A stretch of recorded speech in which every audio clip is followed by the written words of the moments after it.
Hey guys, welcome back to another episode of Smoko. Anzac Biscuits. Now, there's a few different recipes around that include choc chips, nuts,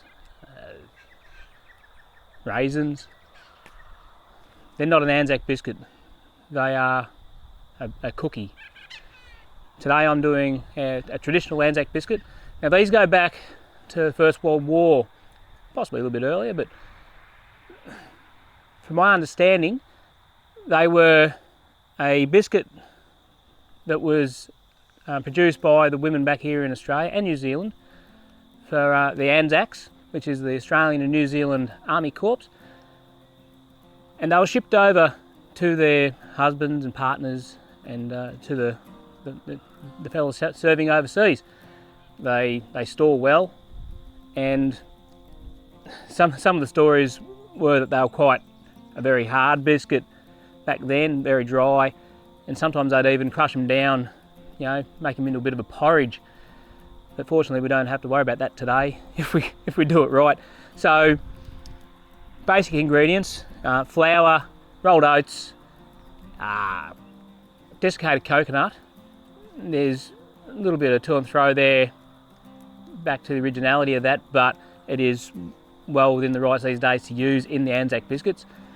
And can't do it without golden syrup and butter. That's the basis of it. They're not a healthy biscuit by any means, but they do store well. It's up to you whether you like them crunchy or whether you like them chewy. I prefer them a little bit in between. I like there to be a little bit of crunch, but I don't like them that's going to break your teeth. So cook times will vary a little bit on your oven temperature, but generally speaking, 12 minutes you should be getting yourself a softish biscuit. 15 minutes you should be getting a harder biscuit. So anyway, let's get into it. So I've sort of tried to round the ingredients sort of workable. So 1 cup of plain flour. Not trying to drop that. Rolled oats. Now, don't use quick oats. They're a little bit too fine and powdery, so you want to have rolled oats. So a cup once again. 1 cup of desiccated coconut. And what I find is the coconut actually helps the biscuits to hold their shape once they're cooked. So that's in there.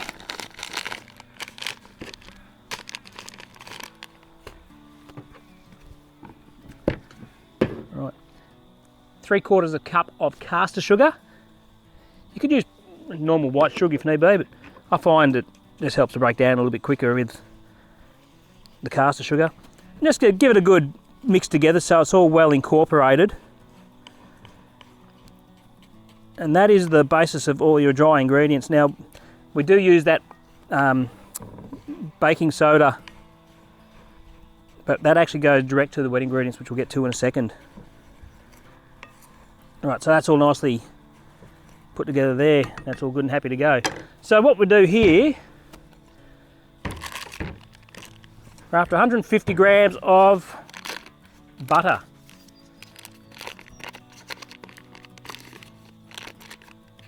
Now, handy hint on your butters, nearly every butter I've seen, this is just an El Cheapo from Woolies.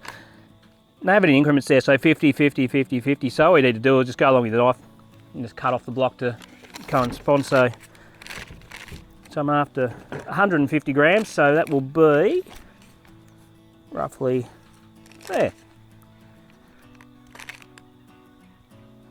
I mean, at the end of the day, it's not, you know, here nor there. Either way, it's good enough, it's close enough. And to that butter, I'm going to add 4 tablespoons of golden syrup. Now, golden syrup's a bit of a bugger to put through a spoon, so I'm just going to guess it. So we'll go, sometimes it helps to have a look at your spoon first, then you can sort of work out how much you're putting in. So we'll go 1, 2, 3,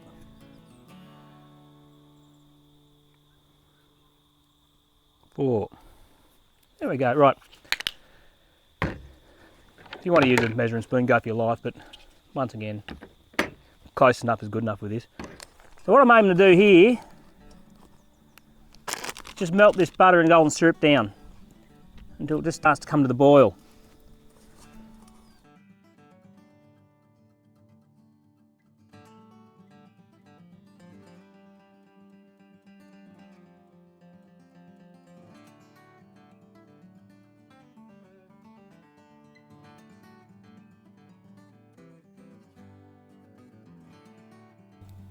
As you can see, this is just starting to come to the boil now.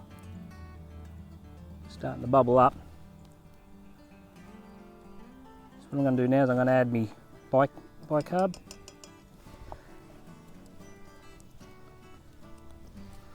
And I'll take that off the heat.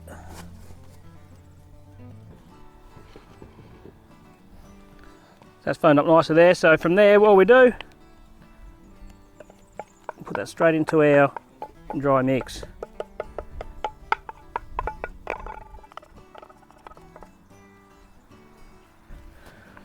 It's just a matter of bringing it all together.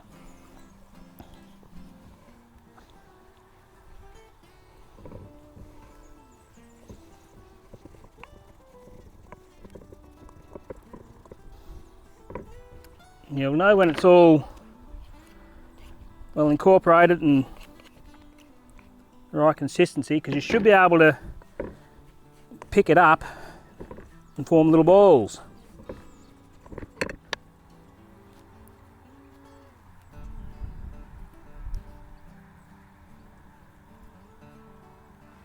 Like that, hey? So I'm happy with that.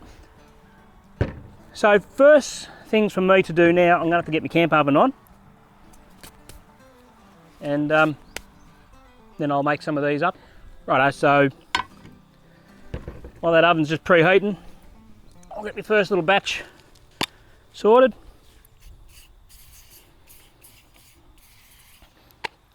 It's got me trusty old little pizza tray, bit of baking paper on the bottom. The baking paper's from the bread rolls I did the other day, so I was still sitting in the camp oven, so awesome.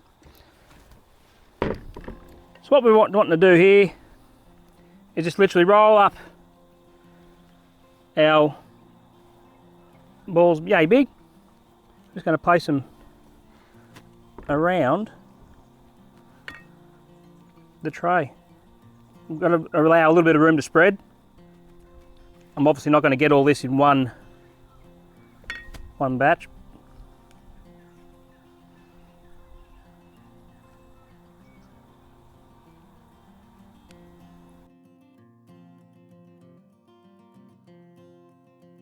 Once again, size, whatever you wish to do. Like, you can make one big basket in the middle if you wanted to, but you can make a heap of small ones.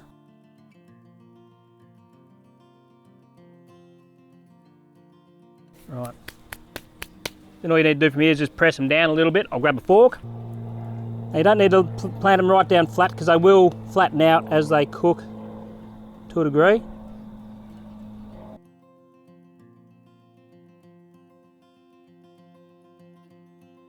Nice, right. I'll just check my temperatures over here.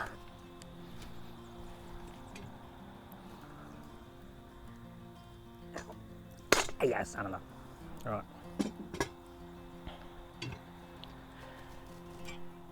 We'll give those, I'll check them in about 10 minutes. Just make sure they're not too hot.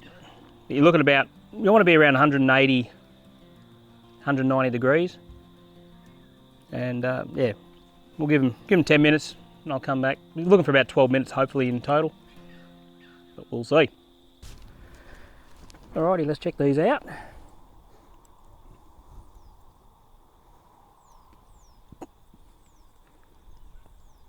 Beautiful.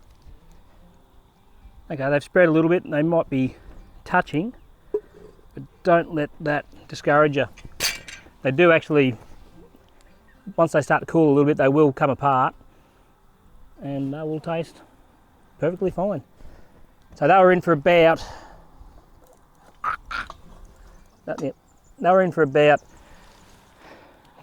I'd say 11 minutes.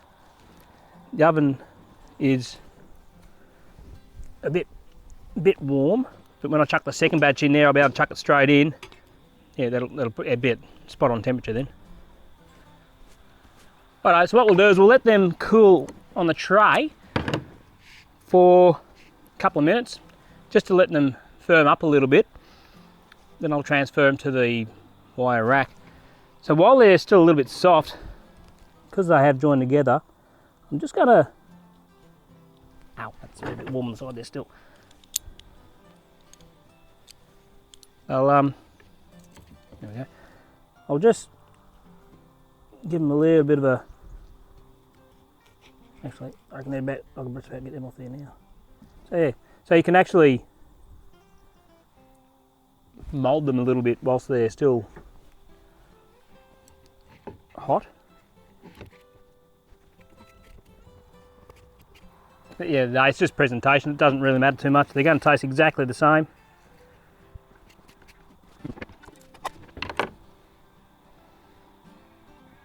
Alright, so I'll get the others on and then I'll do a taste test.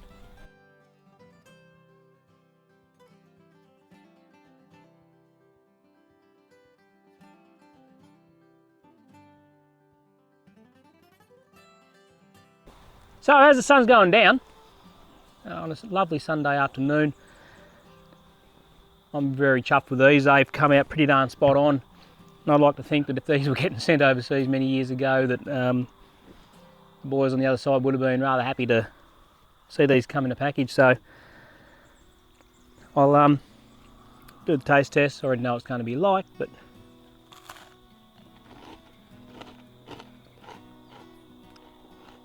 there's a bit of crunch there, but it's also a slight bit of chewiness there too. So that's how I like them. Any longer and yeah, they'd be breaking teeth. This is a great recipe for your kids to have a crack at too.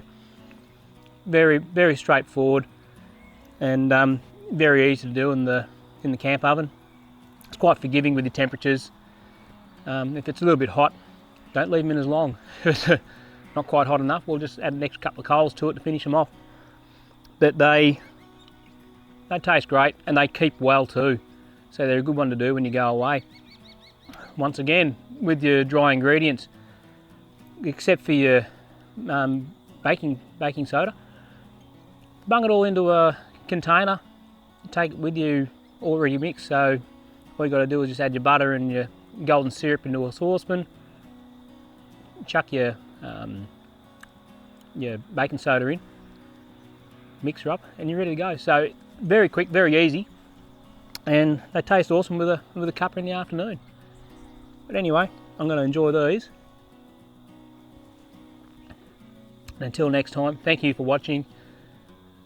Subscribe and like. Comments down at the bottom. Anything you'd like me to cook. And yeah, enjoy the long weekend. I'll catch you later.